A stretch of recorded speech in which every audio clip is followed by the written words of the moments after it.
semuanya, selamat datang ya ke podcast kami, yaitu Obrolan Putih Abu-Abu. Nah, yang akan kami bahas kali ini tentunya berbeda dengan tema kemarin. Jadi, tema kita kali ini yaitu membangun sinergisitas dalam komunitas. Tapi, sebelum kita mulai, kita akan perkenalan dulu nih. Kenalin, aku Nadine dari kelas 10 IPS 2. Salam kenal ya. Halo, aku Brian dari kelas 10 IPS 3. Halo semuanya, aku Angel dari kelas 10 IPS 3. Oke, segitu dulu perkenalan kita. Sekarang, mari kita langsung mulai aja ya. Ngomong-ngomong, dalam membangun sinergisitas dalam komunitas itu merupakan hal sangat penting untuk diperhatikan. Salah satunya dalam tata bahasanya. Gimana tuh contohnya? Contohnya seperti kita melakukan negosiasi pada seseorang. Maksudnya negosiasi itu gimana ya? Negosiasi merupakan sejenis teks yang berbentuk interaksi sosial dengan fungsi untuk mencari kesepakatan di antara pihak yang mempunyai kepentingan berbeda. Selain itu, dalam membangun sinergisitas dalam komunitas, kita juga dapat mengetahui kerajaan Islam di Indonesia dan bukti-bukti dari kerajaan Islam yang masih berlaku sampai saat ini. Contohnya seperti apa? Contoh yang aku ambil yaitu Kerajaan Samudra Pasai. Kerajaan Samudra Pasai merupakan kerajaan Islam pertama dan tertua di Indonesia. Kerajaan ini berdiri pada abad 13 Masehi. Terletak di Kabupaten Lok Sumawe, Aceh Utara. Kerajaan ini didirikan oleh Sultan Malik Al-Saleh yang merupakan raja pertama Samudra Pasai. Wilayah kekuasaan Samudra Pasai cukup luas, mencapai seluruh wilayah Aceh. Pada masa jayanya, Samudra Pasai merupakan pusat perdagangan yang sering dikunjungi pedagang dari Cina, India, Siam, Arab, dan Persia. Dengan komoditas utama saat itu adalah lada. Samudra Pasai meninggalkan bukti arkeologis cukup banyak, di antaranya makam Sultan Malik Al-Saleh, koin emas dirham yang merupakan mata uang kerajaan Samudra Pasai saat itu, lonceng Cakradonia, dan hikayat raja-raja Pasai. Wah, keren. Oh iya, kalian harus tahu bahwa membangun sinergisitas dalam beragama adalah hal yang patut untuk kita terapkan, seperti peran dalam membangun Roh Kudus dalam karyanya di gereja maupun dalam kehidupan Katolik. Maksudnya gimana tuh? Coba jelasin dong. Agama menjadi salah satu kebutuhan manusia. Namun sebaliknya, agama juga seringkali tidak dapat menjawab kebutuhan manusia, terlebih kebutuhan manusia di zaman postmodern. Di dalam sebuah masyarakat, agama menjadi salah satu faktor penunjang kehidupan terutama dalam kehidupan spiritual. Semua sekolah yang menggunakan nama atau bercorak Katolik mesti menyelenggarakan pendidikannya dalam arah dan nafas gereja Katolik. Artinya, penyelenggaraan pendidikan di sekolah Katolik tidak bisa dilepaskan dari jati diri dan misi gereja Katolik, yaitu sebagai paguyuban umat beriman yang mendapatkan perutusan dari Allah sendiri untuk mewartakan Injil demi keselamatan umat manusia. Gereja sendiri adalah tugas dari perutusan dari Allah untuk menyelenggarakan pendidikan guna membantu orang-orang agar pemenuhan hidup manusiawinya tanpa memandang apapun agamanya. Oh iya, bukan hanya dalam hal agama aja. Dalam membangun sinergitas juga ada kaitannya dengan hubungan sosial loh. Wah, gimana tuh? Aku jelasin ya. Jadi sinergi berasal dari bahasa Yunani yaitu sinekros yang berarti bersama-sama adalah suatu bentuk dari proses hubungan sosial atau interaksi yang menghasilkan suatu keseimbangan harmonis sehingga bisa menghasilkan sesuatu yang optimum. Salah satu prinsip sinergi adalah membangun kepercayaan dalam organisasi. Kondisi saling mempercayai harus dibangun walau memerlukan waktu. Contoh kegiatannya yaitu bekerjasama dalam komunitas.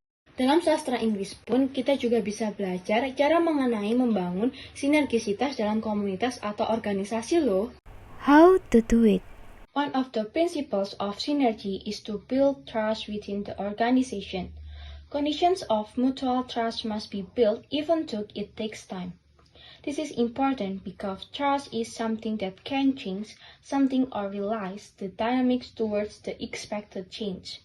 Building trust means thinking about a trust in a positive way, building it step by step, commitment by commitment. If trust is considered as a form of risk and full of threat, then there is nothing positive that we can get. Indeed, trust always coexists with uncertainty, but we must try to get ourselves to think of this uncertainty as a possibility and an opportunity, not as an obstacle. Trust is something that is important for a relationship because in it there are opportunities for cooperative activities, knowledge, self-respect, and other moral values. Wah, keren-keren. Oh iya, organisasi tidak hanya dalam sosial bermasyarakat, namun juga dalam badan usaha loh guys. Badan usaha apa aja tuh? Program kementerian dan bina lingkungan juga dilandasi kepada tanggung jawab sosial. Artinya perusahaan selain dituntut dapat berkembang menghasilkan profit, juga harus dapat membantu dan mengembangkan masyarakat sekitar. Diharapkan selalu melalui kegiatan ini yang tercipta sinergi antara perseorangan dengan masyarakat sekitar lingkungan yang dengan sendirinya akan terjadi pandangan yang positif dari masyarakat di dalam mendukung kelancaran operasional usaha sehari-hari. Selain itu juga adanya peningkatan kerjasama sinergi BUMN dalam penyaluran dana kemitraan tahun 2019. Oh, jadi gitu ya? Ngomong-ngomong soal badan usaha, aku pernah lihat nih bahwa ada badan usaha perseroan yang mengolah produk sarden kalengan yaitu PT Sarana Tani Pratama. PT Sarana Tani Pratama merupakan anak perusahaan dari PT Sumber Yala Samudra yang telah memproduksikan sarden kaleng sejak tahun 1970. Wah, kira-kira gimana ya proses pengelolaan sarden kalengan tersebut? Proses pembuatan ikan sarden kaleng meliputi penerimaan, towing, penguntingan, pencucian ikan, pengisian dalam kaleng, pemasakan awal, penirisan, pengisian media, penutupan kaleng, pencucian kaleng, sterilisasi, pengelapan, pengkodean, inkubasi, pengemasan, dan pengiriman. Wah, keren ya. Ngomong-ngomong, letak PT Sarana Tani Pratama ada di mana ya? Nah, PT Sarana Tani Pratama terletak di Jalan Raya Negara Pengambengan, Jalan Munduk, KLP Balian, nomor Dusun Pengambengan, Kecamatan Negara, Kabupaten Jembrana, Bali. Kalau kamu bingung, coba aja cari menggunakan peta. Emang bisa ya? Aku aja masih bingung macam-macam peta itu apa aja. Hehe. Bisa dong, jadi peta merupakan representasi permukaan bumi yang menunjukkan bagaimana sesuatu yang akan saling terkait oleh jarak, arah, dan ukuran. Banyak sekali macam-macam peta. Yang akan kita bahas pertama yaitu jenis peta berdasarkan isinya. Dalam jenis ini terdapat dua peta, yaitu yang pertama peta umum. Peta umum dikenal menjadi tiga macam, yaitu peta dunia, peta korografi, dan peta topografi. Lalu yang kedua yaitu peta khusus. Pembahasan kedua yaitu terdapat jenis peta berdasarkan bentuk penyajian peta.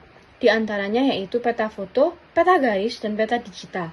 Pembahasan ketiga yaitu terdapat jenis peta berdasarkan sifat nilai data yang dikandungnya. Di antaranya yaitu peta kuantitatif dan peta kualitatif.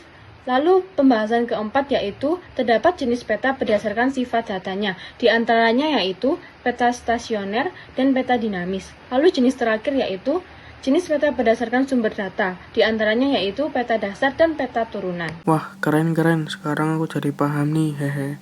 Oh iya, ngomong-ngomong soal Bali, aku pernah mendengar bahwa ada seorang atlet yang berasal dari Bali berhasil meraih medali emas dalam cabang pencaksilat di ajang Asian Games 2018. Terdapat 3 atlet yang berhasil, yaitu Sang Ayu Ketut Sidanwilantari, Nimade Duyanti, dan Komang Harik Adiputra. Wah, keren banget.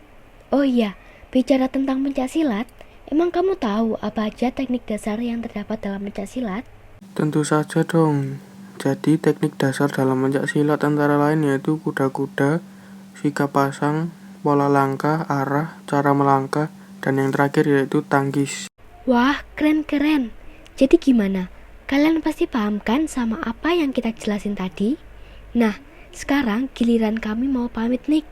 Kita mau ngucapin terima kasih banyak ke kalian yang udah nonton dan dengerin podcast kita kali ini.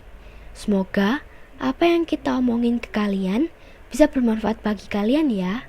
Aku mewakili teman-teman meminta maaf jika ada kesalahan kata yang disengaja maupun tidak disengaja. Sekian dari kami.